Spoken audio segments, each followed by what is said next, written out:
El siguiente segmento es clasificación F, formativo, educativo cultural. A, apto para todo público.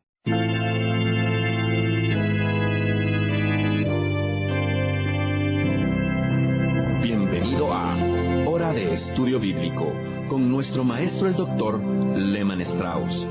Este estudio es el resultado del tiempo personal con el Señor, el ministerio pastoral y la experiencia en conferencias bíblicas del Dr. Lehman Strauss. Él nos instruye y alienta con la enseñanza de la palabra de Dios.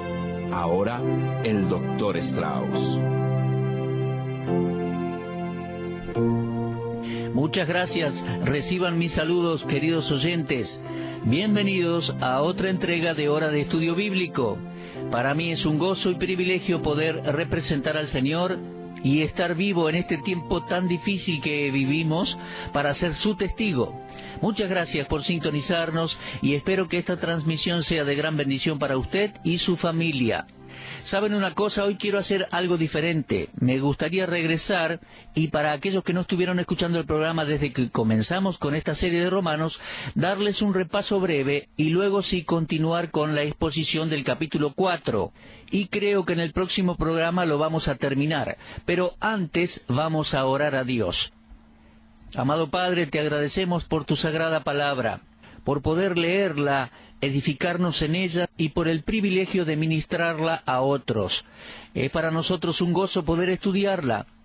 Gracias, Señor, por los medios masivos que podemos utilizar y gracias porque la radio alcanza muchísimos lugares y alcanza también millones de personas con la verdad.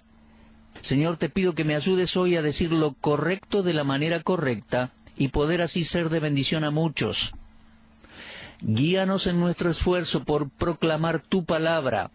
Y te pedimos que ilumines a ancianos, a amas de casas, a matrimonios jóvenes, a niños y jóvenes.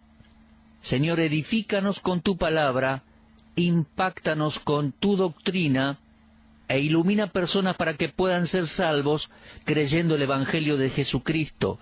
Te lo pedimos en el nombre del Señor Jesús. Amén. Bueno, como les decía, para beneficio de aquellos que por algún motivo no pudieron escuchar todos los programas, quiero ponerlos al día por medio de un breve repaso. Hace varios días que estamos con Romanos y estamos casi terminando capítulo 4. Unos 25 años después de la muerte de nuestro Señor Jesucristo, aproximadamente en el año 56 o 57, el Espíritu Santo guió al apóstol Pablo para escribir un documento de teología y doctrina cristiana sumamente importante. Ese logro supremo es nada menos ni nada más que la epístola divinamente inspirada de Pablo a los romanos. Es el libro que estamos estudiando desde hace ya varios días. Si uno pudiera llegar a pensar que hay un libro superior a otro en la Biblia, no es así, pero mi voto se lo llevaría a Romanos. Martín Lutero dijo que él consideraba la epístola de Romanos como la parte clave del Nuevo Testamento y como el evangelio más claro de todos.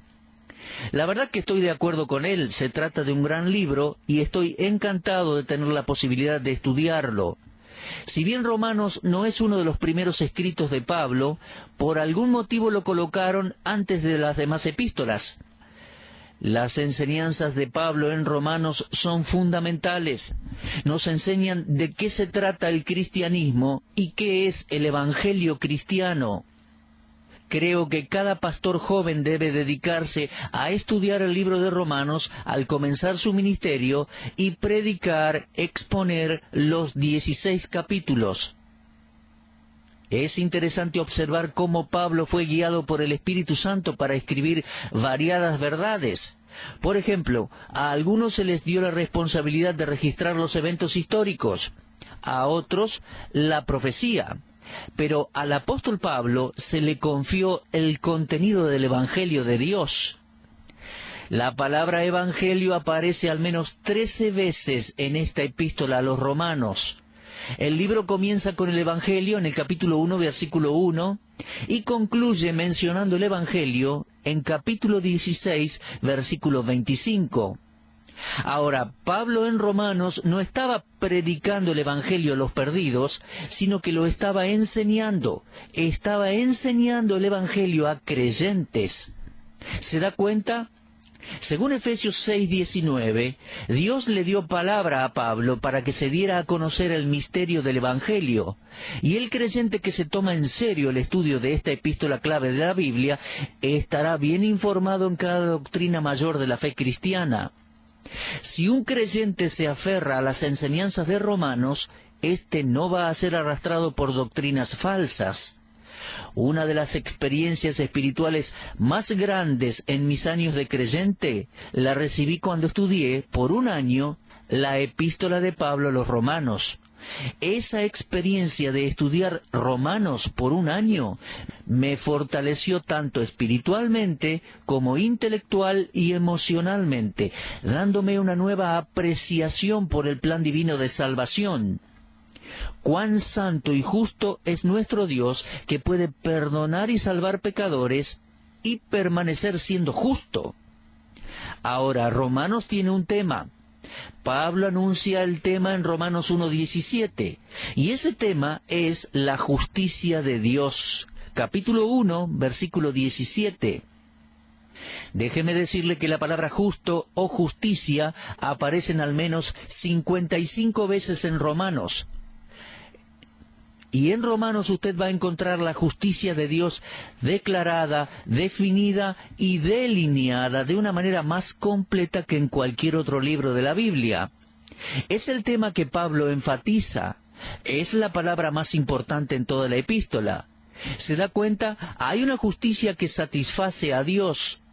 El hombre no la posee y sin ella jamás podría entrar al cielo. Ahora, ¿esta justicia está disponible para nosotros los pecadores?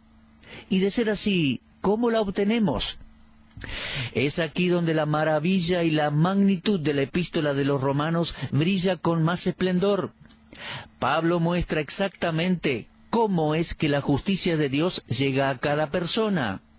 No es por medio de un proceso complicado, sino que es por medio de la fe en el Señor Jesucristo.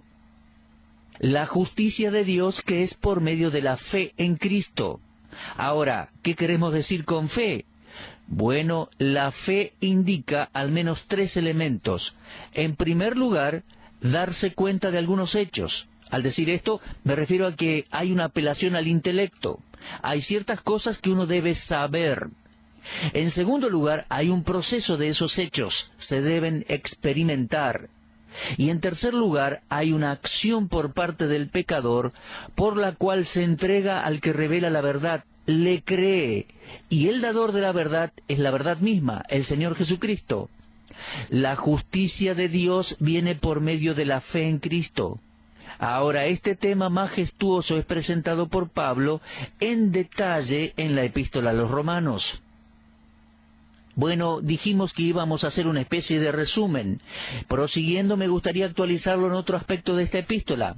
Se trata de una cita, de una mención de la Escritura. Ahora, las únicas escrituras disponibles en la época de Pablo eran las del Antiguo Testamento. Y la cita que Pablo hace proviene de una porción bastante ignorada del Antiguo Testamento, los profetas menores, particularmente el libro de Habacuc. En realidad no es que Pablo seleccionó ese versículo, ya que tenemos que tener en mente que Pablo estaba siendo guiado por el Espíritu Santo, así que podemos estar seguros que el texto es el más adecuado. Es un versículo corto, pero este versículo está impregnado de significado y el libro entero de Romanos descansa en él. Leemos allí en Romanos 1:17, como está escrito, mas el justo por la fe vivirá. Bien, ¿de dónde sacó Pablo este versículo? Del libro de Habacuc, capítulo 2, versículo 4. Y ese texto de Habacuc es citado 3 veces en el Nuevo Testamento. En Romanos 1:17, en Gálatas 3:11 y en Hebreos 10:38. Y déjeme decirle que cuando a este texto lo dividimos en 3, encaja a la perfección en cada una de las epístolas que les mencioné y aparece. El texto dice, mas el justo por la fe vivirá. El justo por la fe vivirá. En Romanos 1:17 se enfatiza el justo. Ahora, ¿quién es el justo? Bueno, el que fue justificado por Dios, que fue declarado justo por Dios. Recuerde que justificación es el acto soberano de Dios por el cual declara justo a todo el que acude a Él por medio de la fe en Cristo y su obra, su muerte sacrificial, sustitutoria y su resurrección. ¿Lo ve? Se trata de un término legal o judicial, que significa que el juez divino, Dios, declara oficialmente al pecador arrepentido como justo, justificado. Mi amigo, la justificación no es nada insignificante en la vida cristiana. Es la mayor bendición con la cual Dios ha bendecido a sus hijos. De esto se trata Romanos. Eso lo vamos a ver entrando a capítulo 5 incluso. Allí Pablo dice que al ser justificados por la fe, tenemos paz con Dios y tenemos, y comienza una lista de todas esas bendiciones que acompañan a la salvación. Así que al versículo de Habacuc lo podemos dividir en tres. El justo, por la fe, vivirá. El justo, Romanos. Luego encontraremos la palabra vivirá. Habiendo sido declarado justo por Dios, viviremos. ¿Se da cuenta? La justicia y la vida son inseparables. Una persona injusta no tiene vida eterna porque está muerta espiritualmente. Estaba aislada de la vida de Dios. Lo dice Efesios 2:1. Él os dio vida a vosotros cuando estabais muertos en vuestros delitos y pecados. Y Efesios 4:18 dice, ajenos de la vida de Dios. El Señor Jesús dijo en cuanto a sus propias ovejas, yo les doy vida eterna, no perecerán jamás. Lo leemos en Juan 10:28. Y Él le dijo a Marta, yo soy la resurrección y la vida. El que cree en mí, aunque esté muerto, vivirá. Y todo aquel que vive y cree en mí, no morirá eternamente. Lo leemos en Juan 11:25 y 26. La justicia y la vida van juntas. No las podemos separar. Y Pablo testificó de eso en Gálatas, cuando escribió, con Cristo estoy juntamente crucificado y ya no vivo yo, en Gálatas 2:20. Así que el justo, por la fe, vivirá. La tercera parte tiene que ver con la fe. El justo por la fe vivirá. Y nos preguntamos, ¿qué es la fe? Fe es creer, es confiar, es aceptar por completo. Significa una convicción inamovible que algo es verdadero. La idea de la fe se enfatiza en la epístola a los Hebreos. Después de ver la referencia a Habacuc en Hebreos 10:38, es que tenemos la gran sección de la fe en Hebreos 11. Ahora, a mi juicio, la división allí en el texto entre capítulo 10 y 11 de Hebreos no es buena, porque la fe es el tema principal del capítulo 11, pero comienza con Hebreos 10:38. Sea como sea, lo fundamental allí en Hebreos es que la fe es el principio bajo el cual el justo va a vivir. Es el principio que controla la vida entera. El verdadero fruto de la fe se va a encontrar a donde esté la verdadera raíz de la fe. Y vemos en Hebreos 11 que por más severas que hayan sido las pruebas, la fe va a hacernos avanzar. Para el creyente la fe es una forma de vida. El problema más grande del hombre en la actualidad es la injusticia, por lo cual el corazón del hombre exclama, ¿cómo se justificará el hombre con Dios? Lo leemos desde la antigüedad en Job 9:2. Y la respuesta está en Romanos. Dios tiene un plan por el cual va a proveer justicia a los injustos, y ese plan es desarrollado y discutido en la epístola a los Romanos. El justo por la fe vivirá. Y Pablo lo llama el Evangelio de Cristo, ya que en el Evangelio se revela la justicia de Dios. Y Dios tiene un solo estándar de justicia para toda la humanidad. Es la justicia de Dios, y Él ha provisto un medio por el cual los pecadores, culpables, que son injustos, pueden ser declarados justos.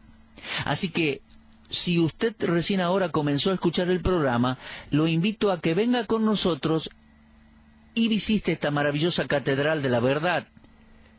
Nos referimos a la Epístola a los Romanos. Aquí encontrará joyas y riquezas de Dios y de sus verdades. Eso es lo que vimos en Romanos hasta ahora. Y estamos tratando el tema de la justificación. Miren, capítulo 1, 2, 3, el apóstol acusa a los seres humanos de pecado y llega a la conclusión de que todos están condenados. Pero desde Romanos 3:21 en adelante comienza a hablar de la justificación por la gracia de Dios y la fe en Cristo Jesús. En Romanos capítulo 4 ilustra la justificación por la fe, hablándonos de la vida de Abraham y del perdón que Dios otorgó a David, perdonando sus pecados. Y avanzando por capítulo 4, en el programa anterior llegamos hasta el versículo 19. Y estábamos tratando con Abraham, ya que Pablo usa a Abraham como ejemplo, como ilustración de la justificación. Y les digo, la justificación es por la fe, aparte de obras, aparte de la ley, e incluso de manera independiente a todo obstáculo. Ahora bien, ¿hay obstáculos para creerle a Dios? Sí, claro que los hay. Los versículos 19 al 25 de Romanos 4 lo dejan bien en claro. El Dios de Abraham, que es el Dios de la Biblia, y Dios y Padre de nuestro Señor Jesucristo, se muestra como un profundo contraste a los falsos dioses del hombre. Una de las marcas de distinción, entre otras, es la omnipotencia de Dios. Solo Dios es todopoderoso. El hombre no lo es. Satanás tampoco. Y los dioses imaginarios del hombre tampoco son omnipotentes. Dios tiene todo el poder y solo Dios es todopoderoso. Y Él fue quien le preguntó a Abraham en Génesis 18:14, ¿hay algo muy difícil para Dios? Déjeme decirle que unos 1000 años después que Dios le hiciera esa pregunta a Abraham, Jeremías dijo en una oración a Dios, Señor Jehová, he aquí que tú hiciste el cielo y la tierra con tu gran poder y con tu brazo extendido, y no hay nada que sea difícil para ti. Lo leemos en Jeremías 32:17. Mi amigo, cuando Dios se declara, no hay obstáculo que sea lo suficientemente grande que lo estorbe en llevar a cabo lo que ha prometido. Esta es la base de la seguridad del creyente. Entonces, podemos concluir con que la justificación es independiente de todos los demás obstáculos, y no hay nada que pueda prevenir, aparte de Dios mismo, que un pecador arrepentido sea justificado. Los obstáculos pueden estorbar a uno cumplir sus deseos, pero no cuando Dios está presente. En el caso de Abraham, los obstáculos eran grandes. Él era una persona anciana, su esposa no podía tener hijos. Vamos a ver esos obstáculos. Pero antes de hacerlo, y creo que lo vamos a hacer en el próximo programa, quiero que veamos juntos uno de los tantos aspectos de la fe de Abraham. Lo vemos al principio de Romanos 4:19. Fíjese, léalo conmigo, es muy importante. Allí está la frase, Abraham no se debilitó en fe. No se debilitó en la fe. Abraham era consciente de los obstáculos y no intentó en ningún momento negar la realidad. Abraham tenía cerca de 100 años, Sara tenía muchos años también. Dios les prometió un hijo, pero incluso Sara era estéril. Ahora, Abraham sabía que sería el padre de multitudes y Sara sabía que ella sería la madre del niño. Había obstáculos biológicos, reales, concretos. Y hay algunos que piensan que al negar la realidad es posible librarse de los obstáculos, pero eso no es la verdad. En una oportunidad, hace muchos años, estaba trabajando para una mueblería en el departamento de ventas, y uno de mis compañeros de trabajo tenía unos 10 años más que yo, y él sabía que yo cursaba clases bíblicas en el Instituto Bíblico. De vez en cuando conversábamos, pero siempre que yo mencionaba el pecado o las enfermedades, él se alejaba. En una oportunidad lo enfrenté y le pedí que me contara cuál era su punto de vista al respecto y por qué no quería hablar de esas cosas. Y me respondió con una sola frase. Me dijo: las enfermedades no existen, son un error en la mente mortal. Bueno, pasó el tiempo y una mañana vino a trabajar con anteojos. Cuando me vio, creo que adivinó lo que yo estaba pensando, así que se anticipó y me dijo: no deje que estos anteojos lo engañen, mi vista está tan bien como la suya. Yo no usaba anteojos y tampoco los necesito ahora, tengo buena vista. ¿Se da cuenta lo que pasaba? Él no estaba enfrentando su problema de manera realista. Pero déjeme recordarle, había grandes obstáculos en la vida de Abraham. Pero Abraham no fue víctima de una autosugestión. A su edad avanzada sabía que los obstáculos eran reales, pero su fe no se debilitó. Y tampoco podemos culpar a Abraham de presumido. Dicho sea de paso, creo que hay una diferencia entre fe y presunción. Creo que muchas veces somos medios presumidos y lo llamamos fe. Pero Abraham estaba firme en la fe porque su fe estaba fundamentada en la promesa de Dios. Y Abraham no tenía problema con su fe porque tenía un Dios grande. Él no estaba enredado en autosugestión, ni autodecepciones, o en la trampa de una presunción. Aunque pienso que deben haber habido muchos susurros de duda, golpeando allí en su oído, pero leo aquí que su fe no se debilitó. Es que cuando una persona decide creer en el Dios de la Biblia, esa persona puede perseverar confiando en Dios más allá de los obstáculos que se presentan en esta vida. Y déjeme recordarle también que llegó un día en la vida de Abraham en que su fe se debilitó al escuchar los susurros de la duda, y Dios fue quien lo rescató y lo restauró para que superara todos esos obstáculos. Mis amigos, los hombres y mujeres que están firmes en la fe son aquellos que creen en un Dios grande. Y no es cuestión simplemente de creer sin fundamento, es cuestión de creer en la persona de Dios y creerle a Dios lo que Él ha dicho en su palabra. Y su palabra está escrita en la Biblia hoy en día. ¿Mi amigo tiene obstáculos en la vida de fe? Claro que los hay, y vamos a estudiar cuál era el obstáculo y cómo hizo Abraham para superarlo. Pero lo vamos a hacer en nuestro próximo programa, si Dios quiere. El tiempo por hoy se ha agotado y debemos continuar en el próximo programa. Le recomiendo una vez más, por favor, lea el último párrafo de Romanos 4 y ya ingrese en su lectura y meditación personal en Romanos capítulo 5. Si Dios quiere, nos volvemos a encontrar en este mismo lugar de la radio. Será hasta entonces y deseamos que Dios le bendiga ricamente. Usted estuvo escuchando Hora de Estudio Bíblico con el maestro el doctor Lehman Strauss. Si desea escuchar una vez más este mensaje, visite nuestra página en la internet www.bbnradio.org. Le dejamos la invitación para que el día de mañana nos acompañe aquí, en este mismo horario y punto del dial. Hora de Estudio Bíblico es una producción de BBN.